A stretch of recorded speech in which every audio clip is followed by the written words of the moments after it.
నమస్తే, welcome to my channel Sarala haven.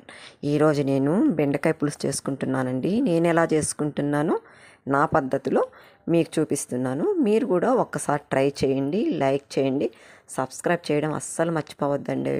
మీ ఫ్రెండ్స్కి నచ్చినట్లయితే కూడా షేర్ చేయండి. వారంలో ఒకసారి బెండకాయ పులుసు కానీ, వంకాయ పులుసు కానీ, మునక్కాయ పులుసు కానీ ట్రై చేసి చూడండి. ఎంత బాగుంటుందో, ఎంత అన్నం కూడా తినేస్తాం. వేడి వేడి అన్నంలో నెయ్యి వేసుకొని తింటామండి. ఎంత బాగుంటుంది, ముద్దకు కూడా చాలా బాగుంటుందండి. ఓకేనా, ప్రాసెస్లోకి వెళ్దామా. ఫస్ట్ ఒక 4 ఎర్రగడ్డలు తీసుకున్నానండి. మీడియం సైజ్ ఎర్రగడ్డలు తీసుకున్నాను. అవి కూడా సన్నగా కట్ చేసుకోవాలి. సన్నగా ఎందుకు కట్ చేసుకుంటున్నానంటే కూర కొంచెం చిక్కగా వచ్చేదానికి. ఎర్రగడ్డలు సన్నగా కట్ చేసుకుంటే టమోటా ముక్కలు కానీ, ఎర్రగడ్డలు కానీ సన్నగా ముక్కలు కట్ చేసుకుంటే కూర కూడా చిక్కగా ఉంటుందన్నమాట. కొంతమంది చిక్కగా చేసుకుంటారు, కొంతమంది పలసగా చేసుకుంటారు.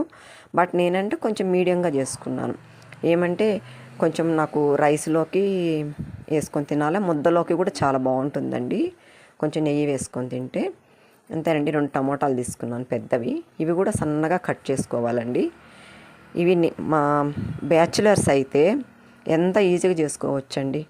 రోజు హోటల్స్లో తెచ్చుకొని తినేదానికంటే బ్యాచులర్స్ హాయిగా రూమ్లో ఒక 4 బెండకాయలు, టమోటాలు, ఎర్రగడ్డలు ఉండి అంత చింతపండు ఉంటే ఎంత ఈజీగా చేసుకొని తినొచ్చు. ఎంత అన్నం తింటారు అందరూ. బ్యాచులర్సే కాదు, మనం కూడా చేసుకొని తినొచ్చండి. నేనైతే వారంలో 2-3 సార్లు మా ఇంట్లో చేస్తానండి. ఇది తెల్లగడ్డలు ఒక 4 తీసుకున్నాను. మళ్ళీ స్టవ్ వెలిగించుకొని గిన్నె పెట్టుకొని ఒక 4 స్పూన్లు ఆయిల్ వేసుకున్నాను. కొంచెం జీలకర్ర, మెంతులు, ఆవాలు వేయాలండి. మెంతులు చాలా అంటే చాలా రుచి ఇస్తుంది కూరకి. స్మెల్ కూడా బాగుంటుందండి. ప్రతి పులుసు కూరలో మెంతులు వేయాలి.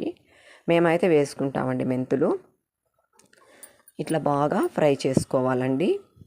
ఎర్రగడ్డలు, తెల్లగడ్డలు, 4 పచ్చిమిరపకాయలు, కరివేపాకు ఒక గుప్పెడు వేసుకోండి. నేను కరివేపాకు ప్రతి కూరలో ఎక్కువే వేస్తాను.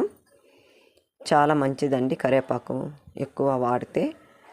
బాగా ఇట్లాగా సిమ్లోనే పెట్టుకొని బాగా ఫ్రై చేసుకుందాము. చూడండి ఎంత బాగా ఫ్రై అవుతూ ఉన్నాయో. తర్వాత టమాటా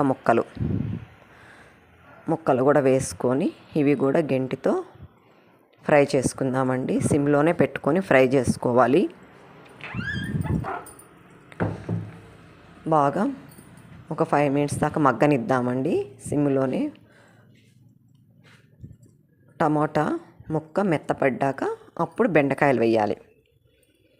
బెండకాయలు కూడా వేసి బాగా పచ్చి వాసన పోయినంత వరకు బాగా ఫ్రై చేసుకోవాలి. ఇవి కూడా సిమ్లోనే పెట్టి ఫ్రై చేసుకోండి. మరి హైలో పెడితే స్టీల్ గిన్నెలు కదా, మాడిపోతాయి తొందరగా. బాగా ఫ్రై చేసుకుందామండి. జిగురు ఉండదండి బెండకాయల్లో. ఎందుకంటే నేను బెండకాయలు ఫస్టే కడిగి ఆరబెట్టేస్తాను, తర్వాత కట్ చేస్తానండి. అప్పుడు జిగురు ఉండదండి. ఇంతకుముందు నేను వీడియోలో కూడా బెండకాయ ఫ్రై చేశాను, ఒకసారి వెళ్ళి చూడండి. బెండకాయ ఫ్రై కూడా ఎంత పొడి పొడిగా వస్తుందో. జిగురు ఉండకుండానే ఉంటుందండి కూరలో. తర్వాత ఉప్పు వేసుకున్నాను. ఉప్పు రుచికి తగ్గట్టు వేసుకోండి. తర్వాత కారం 1 స్పూన్ నిండుగా వేసుకున్నాను. ఉప్పు, కారం అనేది మనం ఎంత రుచికి తగ్గట్టు వేసుకుంటే అంత బాగుంటుంది. పులుపు కూడా అట్లా వేసుకోవాలి. నేను నిమ్మకాయ సైజు చింతపండు తీసుకొని రసం పిండుకొని ఇందులో వేసుకున్నానండి. అంతేనండి. బాగా తెల్లతా ఉంది పులుసు. చూడండి ఎంత ఈజీగా చేసుకునేసామో. మీరు కూడా ఒకసారి ట్రై చేయండి. మీకు నచ్చినట్లయితే కామెంట్లో పెట్టండి. మీ ఫ్రెండ్స్కి కూడా షేర్ చేయండి ఫ్రెండ్స్. ఓకేనా. చూడండి ఎంత సింపుల్ ప్రాసెస్. బెండకాయ పులుసు రెడీ. Okay, bye.